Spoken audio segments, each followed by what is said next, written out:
You're listening to the No Limits Map the Triathlon podcast. This is episode 130. Hey, I just had a great chat with the race director of Calgary 7.3, Tom Bamford, and we chatted about the upcoming 7.3 and exciting changes to the bike course.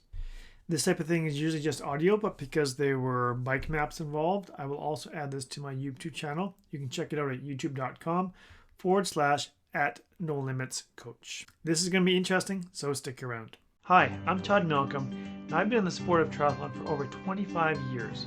I'm head coach of a triathlon group you've probably never heard of. We don't train all the time, and we don't have goals to win races. In fact, our motivation is the exact opposite. We train for triathlons in addition to living busy lives with the goal of staying in shape and challenging ourselves in this amazing sport of triathlon. We are triathletes with no limits, and this is your map to triathlon.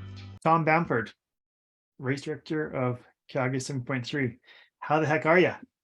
Great, Todd. Thanks for having me on. It's good to see you again. Good to talk to the athletes here as we're in July, race month in Calgary, and we've got lots to talk about today. I love July. You know what? I love July. We don't have air conditioning in our house. I like the heat. I just like being hot.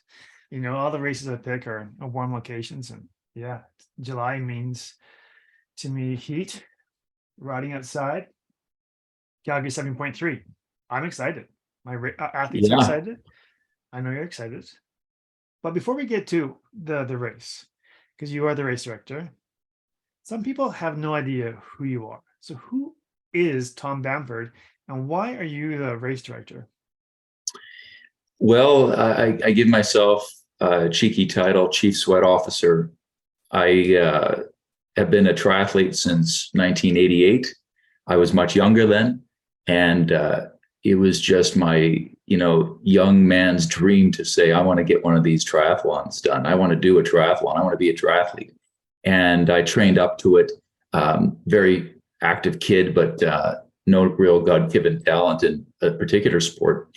But it really appealed to me, the challenge, the adventure of it, and got going as a junior and raced hundreds of events, and was a young race director back in the 90s for the national championships when it was in Calgary.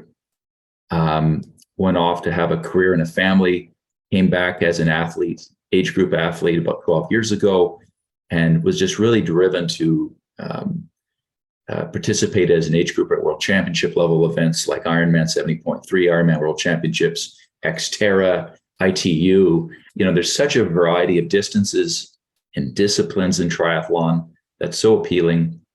And then I stepped back into the ring of being a race director about in about 2019 and 18 actually it was, with the first event, and just put my heart and soul and any level of talent I could bring back to it to produce events in Western Canada. And our crown event is the Ironman 70.3 Calgary.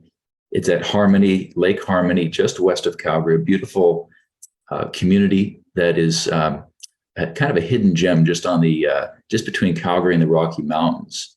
And our athletes are going to love the pristine waters of the lake. It's a man-made community, and it is right on the doorstep of Calgary. So the cycling is amazing. And our athletes get to run around a Mickelson golf course. So it's got all the the beauty of the Western Rockies and the convenience of being right on the edge of Calgary. Nice. I've been around a long time as well, and I live in Auburn Bay. I know that Calgary 7.3 was in this community for quite a few years, and we're doing a swim class on Sunday, like open water, and we come out. When you come out of the water, have you ever done this, Tom? Come out of the water, you got your wetsuit on. There's all these people, non-triathletes, sitting on the beach. You got to take off this All the time. It's terrible. You're like, like a freak. What's going to happen? The frogman, right? From the Black Lagoon creeping out of the water. And this, I never know what people are going to say. I never know what they're going to say. So I'm a little guarded, and I try not to speak too quickly. And this guy comes right up to me. And he's like, "Hey, what are you doing?" because I think, you're not supposed to be swimming there. And I go, I didn't say anything. He says, are you training for that triathlon? I go, yes, we're training for a triathlon. He goes, they have a triathlon here. I go, no, they don't anymore, but they used to. Anyways, it's interesting to see what people think about that triathlon. And that triathlon is now your triathlon, which has moved from Auburn Bay to Harmony. And I think it's awesome that both of us get to experience being an athlete and taking that experience and delivering it to new athletes. It's so much fun. Yeah. Continuity. This event has been here well more than a decade. It's moved around a little bit in Calgary based on Calgary's growth, access to lakes and highways. We've had wonderful host communities. Originally, it was up at Ghost Lake. Now it finds its home in Harmony. So, it's touched a lot of lives. A lot of communities have seen it. A lot of kids have watched it as it went by. We've expanded the footprint of the event in terms of its options. We have a Iron Kids triathlon day before. It's a little swim, splash and dash. And, we've just grown in our scope and size. Now, I've done this race, Calgary 7.3, only 2 times in all this time, because usually I'm in a different location or I'm coaching and cheering people on. I did it when it was in Auburn Bay, home court advantage, which was great. And then I did it the first year, it was in Harmony. And the bike course, I remember looking at the bike course and I did a little test drive of it. I go, oh, it's a beautiful bike course. Because in Auburn Bay, and I know a lot of people liked it, I'm one of the guys that didn't like it because he would just be like an out and back, right? I thought it was, my opinion, a little boring. However, when I moved to Harmony, I'm like, oh man, we got a bike course. However, not everyone felt the same as I did because there was a couple of hills there, weren't there? It was one of the top 3 most challenging Ironman 70.3 bike courses globally, anywhere. And that's saying something. Well, sure. And you have to understand, we don't really pick the course.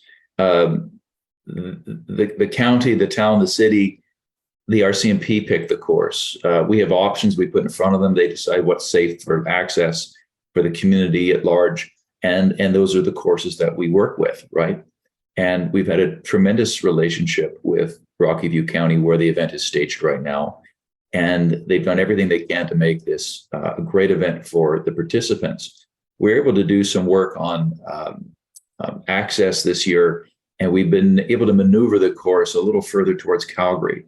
So yeah, there's rolling hills. It's got hills, but they're not nearly as challenging as last year's course. So the thing about last year's course, the hills are quite steep. So if you had a headwind, they're steeper. And that can really take the stuff out of you, particularly when you have a 21K run at the end, a half marathon. And the new event, and we'll go over the topography, but it offers the challenges without really knocking you out. It's got some flat stretches. It's got some climbing so you can get out of the saddle and stretch your back. It's got some really convenient out and back loops for aid stations so you don't miss your nutrition. And it's on nice broad shoulders predominantly, and plenty of great mountain views. So I think it's got something for everyone this time. I think that's, we live in Calgary. One of the reasons why people come to visit Calgary is to go see a little town in Banff. I took my son there yesterday for a hike because we're celebrating Canada Day. Like, what do you want to do? Let's go to Banff. Let's hike up a mountain. So when people come to Calgary, they want to see the mountains. And so, yeah, bike course, we get to see the mountains. It kind of makes sense. Sure. You want that experience. And it's also got the Western flavor because we're still in, the ranchers area. In fact, the community of Harmony was built over top a lot of the Copperthorne Ranch area. And just look out your window, you'll see some cowboys, some cattle, some, of that rural life right on the edge of, the urban core, the Rocky Mountains.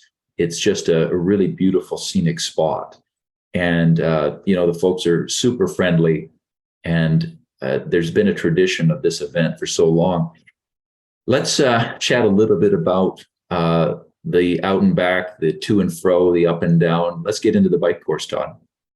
Yeah, you know what? I haven't had a chance to head out there and check it out. I live in the south. Sometimes people say you need a passport to come to see me, but that's okay. That's all right. Yeah, take me through, walk me through this course. I'd love to hear what you've done. Sure. So this is a picture right from our event website at Ironman 70.3 Calgary, and it's also in the athlete guide, which is posted online. We start up at the top at Lake Harmony, and we're going to have the transition right at the beach. Athletes flow out of the transition zone and head south. They'll ride their way up to 250, and they're going to go right by the Springbank Airport. So if you're wondering, where is this lake? It's just basically beside the Springbank Airport, parallel to the main Trans-Canada Highway that connects Calgary to Banff and the other parts of the country. We're going to continue east on TR 250 until we hit RR 31, and that's a right-hand turn. It flies over top of the Trans-Canada. So there's a nice overpass. You're not going to be interfering with any of that high traffic area. We go over top and we start climbing. So the climb really begins right at this corner of TR 250 to 31. It's a gentle slope. We're talking maybe 4% at the max, 2-3%. And then it levels off when you get onto the other side of the Trans-Canada. We're going to ride ourselves south until we hit Springbank Road. Now, if you're a local cyclist, you know Springbank Road because of the nice big hill that's on Springbank Hill. We've got some shots of it in just a moment so you understand what you're going to encounter. Up at the top, we take a right at West Bluff Road, and that's our first out and back for nutrition. The aid station is there. It's going to have porta potties, the Sport Top water bottles from Nestle, so you can put them in your bottle cage, or you can pour them into your nutrition bottles if that's your thing.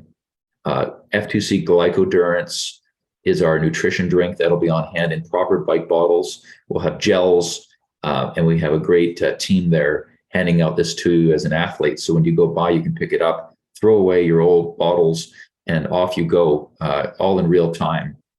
That out and back reconnects to Springbank Road. You're going to go further into the almost right to the border of Calgary. The city limit, in fact, is 101st Street. It's a right turn, and then we go into 101st Street. I've got a shot with 101st Street because it's a narrower shoulder.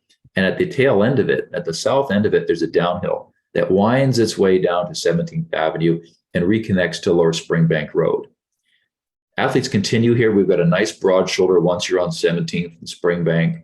We're going to go up on a little dog leg past some wonderful estate homes into the Springbank Road again. It reconnects briefly until we find our way up to the out and back on TR 245. Another aid station awaits you just near the turn. You're going to flow back onto TR 33, right past Callaway Park, which is the kids' amusement park. Kids of all ages, of course. And you're going to fly right by it, over top of the Trans-Canada again with an overpass, no interference. And you're going to start your second loop. So the athletes are going to turn right here on the second loop and flow through this whole circuit again. When they've completed the second loop, they're going to come. Just go back a second. You lost me for a second. And so I get the Callaway Park part and going over the highway. And then do we go to the end here and turn around? No, I'll tell you what I'm going to do. I've got one better for you. I'm going to play the interactive video. So on the website, there is a link of the bike course. There's a link to this interactive video, and it will actually show you the flow of the athletes. So they take their first out and back, they do the loop, second out and back to aid station, and then they start their second loop. And then they have a northern portion they take out of and back to the start zone. Makes sense. Yeah. And I'll show you some shots of some of these climbs, but essentially we've got a slow, gradual climb for this section here over the Trans-Canada. We have a flat section, a little bit of flat, and then we head uphill for about 1.5 kilometers up Springbank Hill, out and back, flat section, slightly rolling, downhill until you hit 17th Avenue. Then we have a relatively flat section of road, and then we have some more rolling back up to Springbank, not too hilly, relatively flat, out and back, and then we reconnect. Now, some athletes have said, oh my gosh, you're taking us north on this stretch. That's just such a killer hill. You know, the tough hill is the one that descends down to the water by the Bow River. We're not taking you that far. So there is some rolling terrain, but it isn't a major climb that you've got in your bailout gear and you're trying to just survive and get over the top. Now, this is just rolling. It's comfortable. I would argue the only real climb that you have to think about and mentally prepare for is up Springbank Road, which we'll show in a moment. If you could, I've got some athletes who live in very flat areas. Like when I put on like a hilly workout, they just laugh at me. Like, Todd, I have zero hills. I have zero hills. So they have to go to a trainer and add elevation. So could you go through this quickly, like this map, and just kind of give them an idea of percent grade 2, 4, 5, 6, 8, 10, whatever it is. Yeah. And I So think they I kind can of an do one a idea bit of, better. okay, this is Right. what it is. Yeah. And how do you train for it? How do you prepare for it? Now, first of all, personally, I love a hilly course, not too hilly. I don't want to have to struggle to get over the top, but I like hilly because you know what it means? It means I can get out of the aero bars, I can stretch out, I can have a nice drink, get some nutrition in me. And when you ride a hill, you're not supposed to go twice as hard as the flat. There's something called a variable index. And it means, what is the differentiation between the hardest and easiest and average of your ride? You want to keep it pretty tight. You don't want to be going really hard on hills and really easy on the way down and next to nothing in the middle. You want a pretty flat, even curve. And naturally, we're going to go a bit harder on the climbs. It's just going to happen because of the force and the impact of that grade.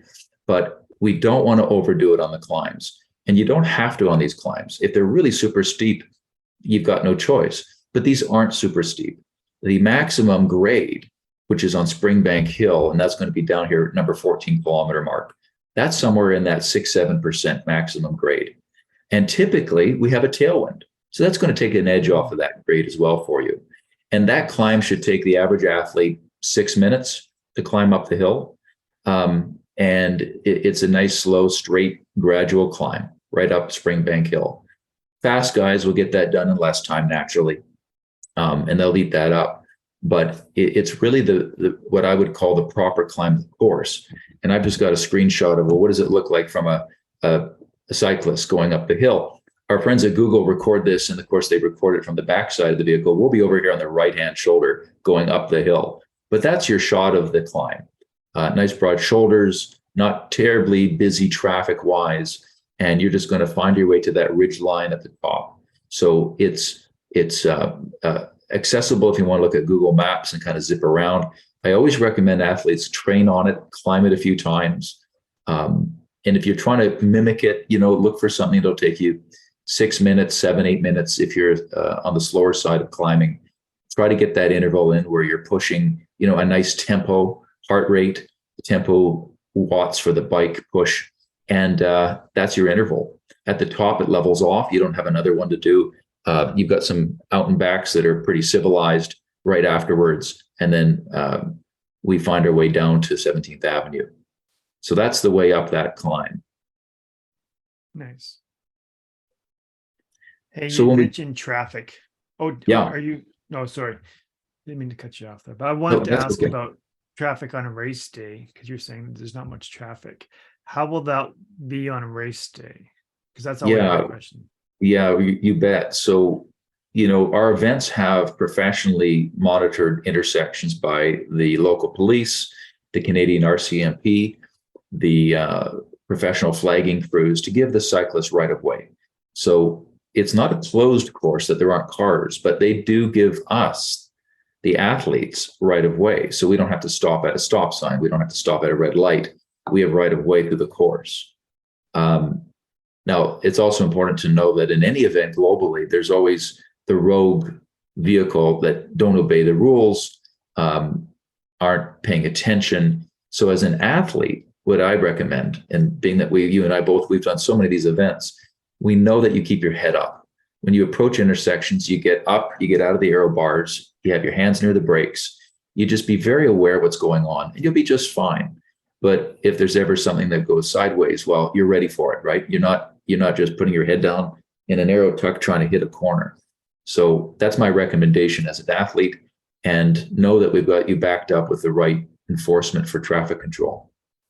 Yeah, and even if you come to intersection where there's police, still there's people out there who will not listen to the police because they're, well, this is my Sunday. I've got to go here, and I have the right to do this. And so I've seen people argue all the time. All I'm trying to say, keep your head up, like you said, keep your wits about you. And just because there's place there doesn't mean that everyone's going to stop. They should stop, but it's just like on the highway, are people Right. following the speed limit? Right. That's absolutely right. Like a road flagger can tell someone to stop, but he can't really force them to stop because it's and I don't like to beat on about this. We haven't really come into this problem physically on the courses we've done here at Ironman 70.3 Calgary, but I just know as an athlete after hundreds of events and just being out there in the real world, it's super important for athletes to keep their wits about them, keep their heads up, and just be aware of what's happening on the course. Never mind, 100%. a squirrel running out. I do have an old story for you. I've raced on this course 20 some years ago, and there used to be a really mean junkyard dog that would sit up here on the horizon here and on his farm, and he'd come up and run after us up the steepest part of this climb and try to bite our ankles. It was just always the same dog every time. It was the best place to do intervals because you got the most out of yourself. He's So long enough. if that happens, you're out there riding and the dog comes along, what's your advice to people? What do you do? Water bottle, spray him on the nose, Spray them on the nose. get him wet. I mean, yelling and barking back at him doesn't do any good. Give them a little spray with your water bottle. That just discourages them. And they're just being territorial or playful, Yeah. Back to the course. Yeah, you bet. So when we get to the top of this hill, we have our out and back for aid station. Then a little further up, we turn right, which is southbound on 101st Street. And what does that look like? Well, 101st Street has forgive us, this Google shot was taken in the springtime before they cleared roads. There's a bit of gravel there left over. This has just not been cleared yet in the photo, but you're going to have a better road surface in the race. This is a narrow section of road. It's a very, very quiet section of road traffic-wise. It really doesn't connect much anymore in the city, but athletes have to understand that it's a narrow section of road, and they're going to just be aware there's less shoulder. We are one way on this stretch. We are not riding back again, so we don't crowd the road from both sides. You're going to follow this road. It's rolling up and down a little bit, nothing more than like a 10-15 second roller, nothing to concern yourself with for difficulty, but it has beautiful vistas to the right side of the Rocky Mountains. If we have a clear sky day, you're going to be able to look out at those peaks, and it descends down to 17th Avenue. There's a curvy descent, which is a somewhat new construction zone because it parallels the new ring road. It is just west of the ring road, okay? It doesn't hit the ring road. The ring road is being built over just left of our shot here, but that's why you're going to see some of that landscaping. And it has a serpentine curve down to 17th Avenue, which is where that school bus is just down below. So it connects up. We've got some intersections that you go through and down to the bottom. So it's a lot of fun riding down through this, but that's certainly not a spot for aero bars. That's where you're going to be on the hoods. You're going to be sitting up. Good point. You don't need the aero gains when you're going down something like this. And you don't know if there's a pebble on the road you have to avoid. You don't know if there's, other athletes that are thinking of passing or getting past. Just stay upright on that descent, and you'll be just fine as you descend over and start riding west again towards the Rockies, complete that corner of the course. Yeah, when I look at that curve, I'm like, oh, that looks like fun. Yeah, I get excited to get on that course and just rip around and be fun. I like the twisty turns every now and then. You bet. I like riding up them too, but that time it's just one way going down. Well, let's talk about total elevation gain. So this event has 800 meters of elevation gain over the loops and overall course, which is about 2,600 feet of climbing. We've knocked off about a third of the elevation gain from last year. Not just that, but it's more gradual elevation gain. It's less dramatic. It's less steep. And I think that is really what matters most. I think we'd all rather climb for an hour at 3% than climb for 20 minutes at 20%, right? 20%. Well, I don't know about you, Tom, but I'm not doing that. 20%, I'm like, get my car, please. They did it in the Giro d'Italia's final stage this year, and you should have seen the gearing they needed, these guys. But yeah, you understand me. So we want to pace this. We want to make it nice and even. So when we hit the run, we're ready to turn over the legs, get the form, have a nice loose, back and everything is just ready to start moving forward again in that vertical position. That's why this course is really useful for getting out of the saddle, going aero, all the above is available to you.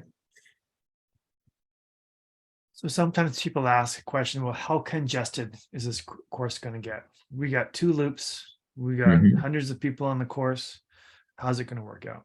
You bet. Yeah. So, being that we're not located in Southern California or Germany, we don't have the high volume of Ironman athletes on course. Our events are typically under 1,000.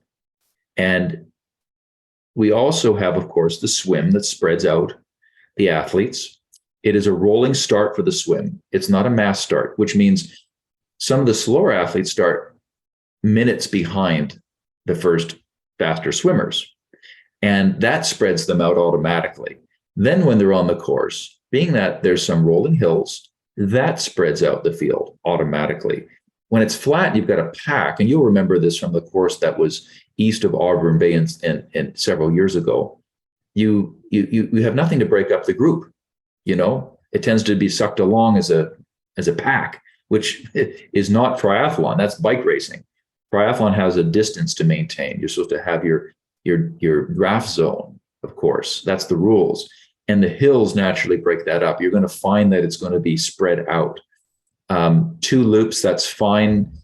We've timed this so that there's not an interference with intersections. The topography takes care of that as well.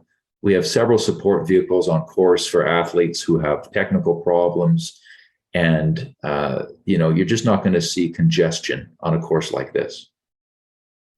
Now, do you recommend people to know how to change their own flat tire, or should they wait for the bike mechanic on course? Well, I go way back, and I tell you, in the early days, it was against the rules to get help.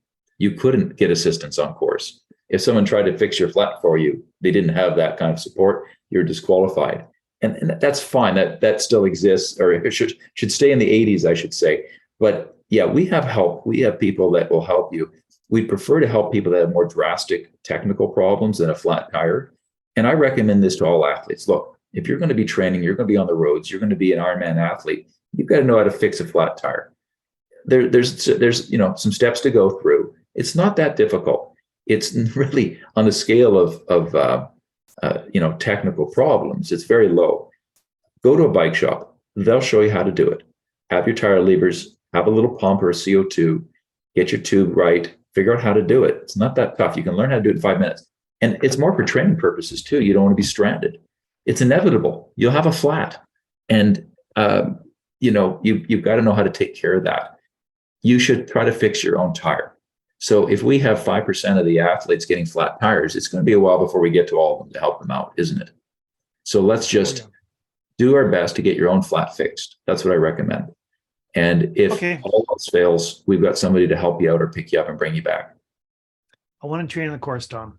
When is the best time for me to train on this thing? When it's not busy. So there's not a lot of traffic. Do you know? Yeah, well, the traffic is local traffic. This is not a commercial area where there's a ton of, business traffic or rush hour traffic at all. These are estate homes. This is a beautiful area just west of Calgary. Naturally, it's always quietest in the morning. So if you're out on a weekend, get out in the morning, train under the same kind of conditions. So you're going to be riding that course, 7, 8 in the morning after the swim. Get out there in the same weather. Have a feel for it. Have a feel for the wind direction. Have a feel for the, how glaring the sun is. Know what clothing is right for you. So I always argue, get out in the morning, mimic your race conditions. Certainly you can go any time of the day, but I like to try to, get a feel for it. So when you close your eyes, you can envision that experience before the race and be very comfortable with what you're going to go through. Dress rehearsals are best when you have a logistically complicated sport like triathlon. Get to know when you're going to eat and drink. Here's a good spot. This is where I'm going to reach for my nutrition. This is the hill. I know there's the top is right at that tree. So I can visually prepare myself to get over the top. Going into these things blank just leaves a lot of chaos and unknown and fear to creep in. So I love dress rehearsing it. And you can even go back and go for a run after your bike ride at the lake if you want, and It's an open run course right now. You can get out on it and train on that run course. The lake is a private beach, so that's not accessible until swim practices that we offer going into race week. But do your best to get out there and check it out. You mentioned nutrition and you mentioned gels. What type of gels and stuff will be on aid stations? So do you have, is it 2 aid stations on my course? 1, 2? Yes, we have 2, but which you'll pass twice. So you're going to have 4 hits of aid stations. Yeah. And that's pretty frequent. Frankly, you probably may not even take the nutrition down, but by the time you come back to it again. And we're going to have a variety of gels out on course. We have honey stinger. We're going to have a few other flavors on top of that. It's going to be a variety. I don't want to just say it's one type. Okay. We don't have just one flavor or one style of gel. We've got some variety this time. And should I rely just on the aid stations for my nutrition for race day? Great question. And you're a good guy because I know you actually have the answers as a top performance coach and athlete. But let's talk about that nutrition strategy. You should always start with your own personal nutrition on your bike. And once you start exhausting it, you fill up at the aid stations. So you throw out the empty, get the new one. I prefer taking as much as I can in a liquid form. It's easier to digest and it's convenient because you have to drink anyways. If you want to do the gels, which you could consider somewhat liquid, you have to keep drinking because if you eat too many gels, and we want those calories, right? An athlete can absorb roughly 2 gels an hour. If you train your gut, you can take in more, and it's about how much carbohydrate you can absorb. You do need to keep drinking, though. You can't take gels and not drink. If it's a colder day, you may not be that thirsty, but you're taking the energy, aren't you? You're taking those gels.